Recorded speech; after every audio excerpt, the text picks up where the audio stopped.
Assalamualaikum warahmatullahi wabarakatuh. Perkenalkan, nama saya Askia Salsabila dengan NIM 246230002. Di sini saya akan mempresentasikan hasil tugas akhir saya tentang grup poin molekul bromin klorida atau BrCl di bromin diklorida atau Br2Cl2 dan hidrogen peroksida atau H2O2.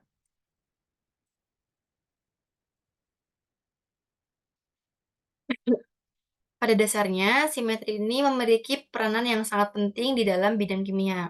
Nah, selain digunakan untuk mengetahui sifat molekul, simetri ini juga digunakan untuk hibridasi senyawa kimia dan menentukan vibrasi molekul.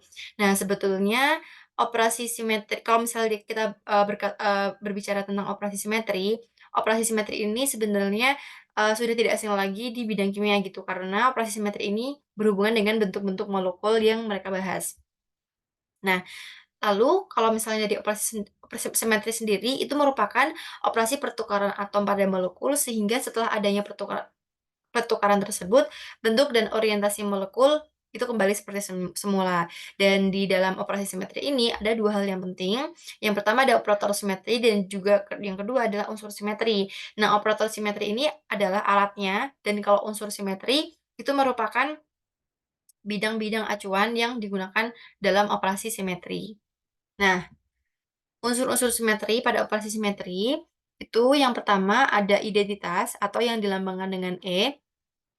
Nah, sebetulnya semua molekul yang ada itu dia pasti memiliki identitas gitu. Jadi identitas ini adalah sebuah unsur yang memang dimiliki oleh setiap molekul yang merupakan operator yang menyebabkan molekul itu tidak mengalami perubahan apapun. Nah, selanjutnya itu ada pusat simetri atau pusat inversi yang dilambangkan dengan I. Nah, operasi pusat inversi itu merupakan refleksi suatu objek terhadap pusat molekul yang menjadi titik pusat inversi gitu.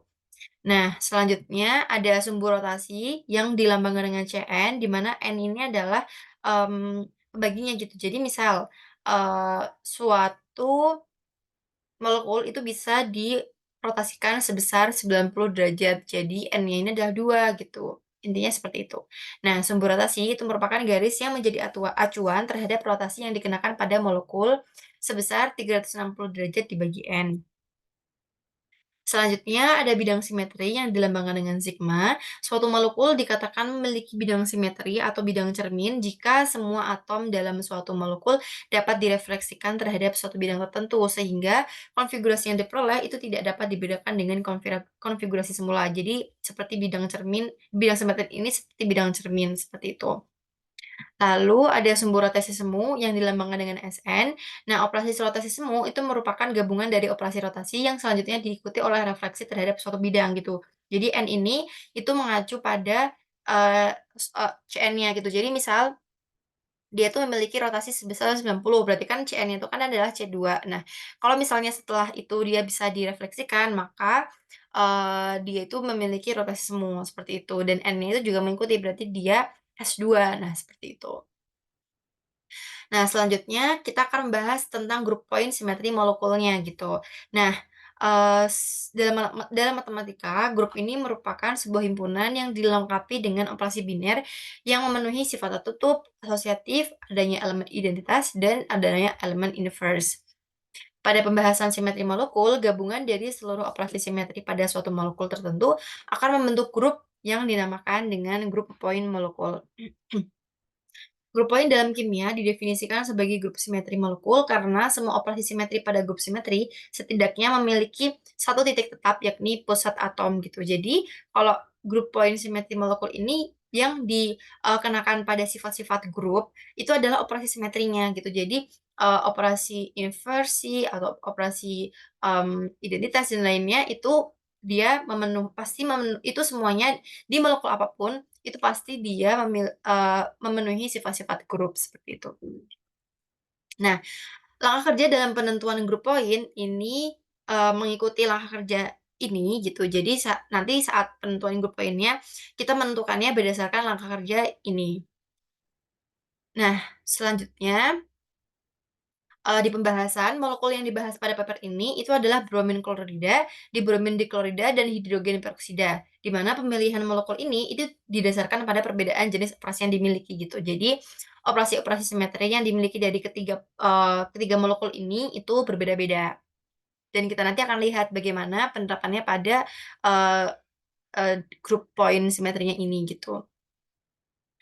Lalu di alur penelitian ini, itu nanti langkah-langkahnya yang pertama adalah penentuan semua operasi simetri yang ada pada molekul-molekul. Lalu yang kedua ada pembuktian bahwa semua operasi simetrinya itu merupakan grup menggunakan keempat sifat grup yang tadi, tertutup, asosiatif, adanya elemen inverse dan juga adanya elemen identitas. Dan akan ditentukan grup poinnya menggunakan semua operasi simetri sesuai dengan langkah kerja yang telah saya tampilkan tadi, seperti itu. Nah, molekul yang pertama, ini ada bromin klorida atau BrCl. Bromin klorida ini gambarnya seperti ini. Nah, ini merupakan senyawa kimia yang terdiri dari satu atom bromin dan satu atom klorin. Nah, molekul ini itu termasuk dalam kelompok interhalogen, yakni kelompok senyawa yang terdiri dari dua elemen halogen yang berbeda, yaitu Br dan Cl. Nah, bentuk dari molekul ini itu adalah gas yang berwarna coklat kemerahan dan dapat digunakan dalam berbagai aplikasi laboratorium dan industri. Jadi ini adalah bentuk molekul yang ada di dunia ini itu bentuknya adalah gas yang berwarna coklat kemerahan. Nah, selanjutnya penentuan semua operasi simetri. Jadi bromin klorida ini memiliki 2 operasi simetri. Yang pertama ada identitas karena semua molekul itu pasti memiliki unsur identitas. Yang kedua adalah ada refleksi gitu dan dia ada refleksinya itu jenisnya ada sigma H, di mana bidang di bidang cerminnya itu adalah bidang simetri horizontal gitu. Jadi, simpelnya itu kalau misalnya suatu molekul itu memiliki bidang simetri horizontal gitu, dia itu pasti, bisa kayak bisa diiris jadi 2 gitu loh, bisa dibagi 2 gitu. Nah, dia berarti memiliki, refleksi, sigma H, seperti itu. Lalu pembuktian bahwa semua operasi simetrinya merupakan grup menggunakan keempat sifat grup. Nah, di sini bisa dilihat menggunakan tabel Cayley di sini, di mana dia itu memiliki identitas dan juga refleksi H. Nah, dari tabel ini itu kita tahu bahwa si, operasi-operasi simetri yang ada di BRCL ini dia memenuhi sifat tertutup. Nah, asosiatif pun juga sama gitu, karena sebetulnya operasi-operasi, simetri jika dia itu, apa ya, dilakukan misalnya dilakukan terlebih dahulu, lalu dilanjutkan dengan operasi yang lain, itu sebenarnya menghasilkan, hasil yang sama saja gitu. Jadi, BRCL ini itu pasti dia tuh memiliki asosiatif. Dia juga memiliki elemen identitas yaitu E, dan setiap operasinya memiliki inverse terhadap operasi komposisi fungsi gitu. Nah, dengan demikian dapat disimpulkan bahwa himpunan semua operasi simetri dari molekul BRCL itu membentuk grup.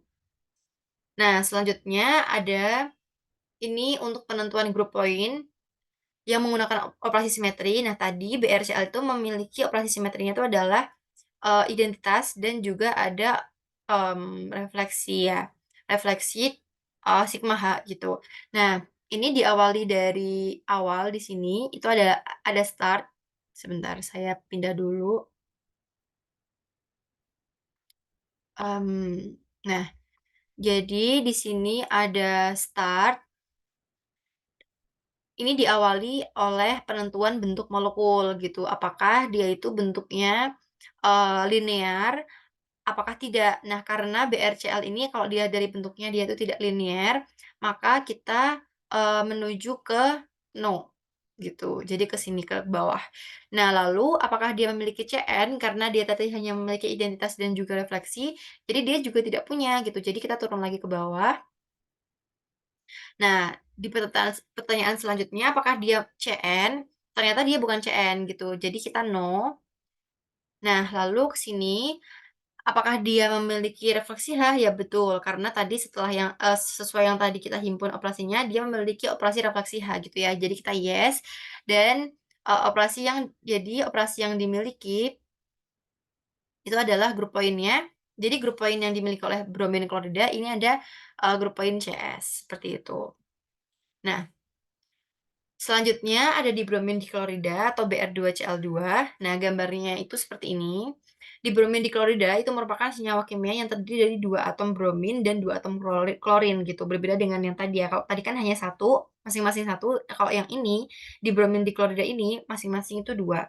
Nah, molekul ini termasuk dalam kelompok interhalogen juga, yakni kelompok senyawa yang terdiri dari 2 elemen halogen yang berbeda, yaitu bromin dan juga klorin. Nah, pada suhu kamar, bentuk dari molekul ini di kehidupan ini itu dapat ditemukan dalam bentuk cair atau gas tergantung pada kondisi tekanan dan juga suhu, dan dapat digunakan sebagai agen pengoksidasi. Nah, untuk penentuan operasi simetrinya, di bromin diklorida ini memiliki 2 operasi simetri, yang pertama ada identitas atau E, dan yang kedua adalah inversi. Nah, seperti yang dilihat pada gambar ini adalah gambar dari inversinya gitu, dan pusat inversi itu ada di tengah-tengah, ininya, ada di tengah-tengah, apa ini namanya, ada di tengah-tengah, gambar bentuk molekulnya gitu ya. Jadi di sini ada ini ijo kecil ini ada pusat inversi, dan ini bentuknya, jadi dia tuh kayak naik turun seperti itu. Nah, jadi dia memiliki inversi. Nah, selanjutnya sama seperti tadi, sebetulnya semua molekul itu pasti dia tuh, operasi simetrinya itu pasti membentuk grup, dan untuk meyakinkan ini ada tabel Cayley-nya, dan dia tuh memenuhi sifat tertutup dari operasi-operasi simetrinya gitu, dan dia juga memenuhi asosiatif, memiliki elemen identitas E, dan setiap operasinya memiliki inverse terhadap operasi komposisi fungsi. Jadi, grup apa namanya, jadi operasi-operasi simetri yang ada di bromin diklorida ini membentuk grup. Lalu untuk penentuan grup poinnya sesuai dengan gambar ini gitu. Nah, dimulai seperti tadi ya, dimulai dari start apakah dia linear, ternyata dia tidak linear. Jadi kita turun ke bawah, apakah dia memiliki 2 or more Cn, dia tidak memiliki Cn gitu karena dia tadi hanya memiliki inverse. No, jadi kita turun ke bawah lagi. Lalu apakah dia Cn? No juga karena dia tidak punya Cn. Jadi kita ke kiri. Lalu apakah dia sigma H, memiliki sigma H atau refleksi H? Dia tidak punya gitu, karena dia tadi hanya memiliki inversi, lalu kita turun. Nah, ini apakah inversion center, apakah dia memiliki pusat inversi? Yes, gitu. Jadi, kita dapatkan grup poinnya adalah grup poin Ci, seperti itu. Selanjutnya ada molekul hidrogen peroksida atau H2O2. Nah, hidrogen peroksida itu merupakan senyawa kimia yang terdiri dari 2 atom hidrogen dan 2 atom oksigen. Molekul ini membentuk cairan bening dan sedikit lebih kental dari air. Dan molekul ini termasuk dalam molekul yang banyak digunakan dalam kehidupan manusia, seperti dalam rumah tangga sebagai disinfektan, industri, itu biasanya kalau di industri itu sebagai pemutih kertas, lalu di kedokteran dan juga laboratorium, gitu. Dan ini adalah bentuk dari hidrogen peroksida, itu seperti ini. Nah, selanjutnya untuk penentuan semua operasi simetrinya, ini memiliki identitas dan juga rotasi C2 yang merupakan rotasi sebesar 180 derajat, seperti itu. Nah, mmm ini, jadi bentuk rotasinya itu seperti ini. Jadi dia kalau misalnya dirotasikan sebesar 180 derajat, dia akan bentuknya seperti ini. Nah, dari sini rotasi, dia dirotasikan diputar gitu ya. Nah, itu adalah rotasi 190 derajat. Lalu untuk pembuktian grupnya sama seperti tadi juga gitu ya, bahwa sebetulnya semua, molekul itu dia pasti operasi-operasi simetrinya membentuk grup gitu ya, dan untuk meyakinkan di sini ada tabel Cayley yang, yang apa namanya, membuktikan bahwa dia itu memiliki sifat tertutup gitu, dan dia juga memiliki asosiatif, memiliki elemen identitas yaitu E, dan setiap operasinya memiliki inverse terhadap operasi komposisi fungsi gitu. Jadi semua, apa namanya, semua operasi simetri ini membentuk grup. Dan untuk penentuan grup poinnya, sama seperti tadi, apakah dia linear? Dia tidak linear berdasarkan gambarnya. Jadi kita turun ke bawah, apakah dia tuh or more Cn? Ya, eee, dia memiliki, N-nya itu 2 gitu ya. Jadi dia tidak termasuk ke jadi dia memiliki 2, jadi kita yes ke kanan. Lalu kita ditanya apakah inversion center, apakah dia memiliki inversi, pusat inversi? Karena jawabannya no, Jadi, apa namanya, oh maaf maaf, jadi yang tadi to or more CN ya, jadi, kita itu N-nya di mana N itu lebih dari 2 karena kita hanya memiliki 2 gitu ya, jadi kita no gitu, jadi kita ke bawah. Lalu CN, apakah dia CN gitu, dia termasuk CN, jadi kita yes. Does CN have CN C2 perpendicular to CN? Dia tidak punya, karena tadi kita hanya mempunyai C2 gitu, jadi kita no. Apakah dia memiliki, refleksi H? No juga, jadi kita turun. Apakah dia memiliki N refleksi V? Tidak punya juga, turun lagi. Apakah dia memiliki S2N? Tidak punya lagi, gitu ya. Jadi kita turun lagi dan kita memperoleh grup poinnya itu CN, atau karena tadi kita rotasinya ada 180 derajat, jadi kita C2 grup poinnya. Nah, jadi sampai ke kesimpulan, bromin klorida atau BrCl, dibromin diklorida atau Br2Cl2, dan hidrogen peroksida atau H2O2 itu memiliki jumlah atom, bentuk, dan operasi simetri yang berbeda-beda. Akan tetapi, jumlah operasi simetri yang dimiliki oleh ketiga molekul tersebut sama, yakni mereka memiliki 2 operasi simetri. Nah, untuk bromin klorida itu memiliki operasi simetri identitas dan refleksi terhadap bidang simetri horizontal. Untuk dibromin diklorida itu memiliki operasi simetri identitas dan inversi, sedangkan untuk H2O2 atau hidrogen peroksida itu memiliki operasi simetri identitas dan rotasi sebesar 180 derajat atau C2. Nah, himpunan semua operasi simetri yang berlaku pada molekul BrCl, Br2Cl2, dan H2O2 itu berturut-turut membentuk suatu grup yang dinamakan grup poin CS. CS itu untuk BrCl, Ci untuk Br2Cl2, dan C2 untuk H2O2. Dan berdasarkan hal tersebut, walaupun ketiga molekul ini memiliki jumlah operasi yang simetri yang sama, tapi itu tuh tidak menjamin bahwa mereka itu memiliki, grup poin yang sama gitu. Jadi, walaupun mereka punya jumlah operasi yang sama, akan tetapi himpunan semua operasi simetrinya itu membentuk grup poin yang berbeda-beda. Demikian presentasi dari saya tentang tugas akhir saya. Terima kasih. Wassalamualaikum warahmatullahi wabarakatuh.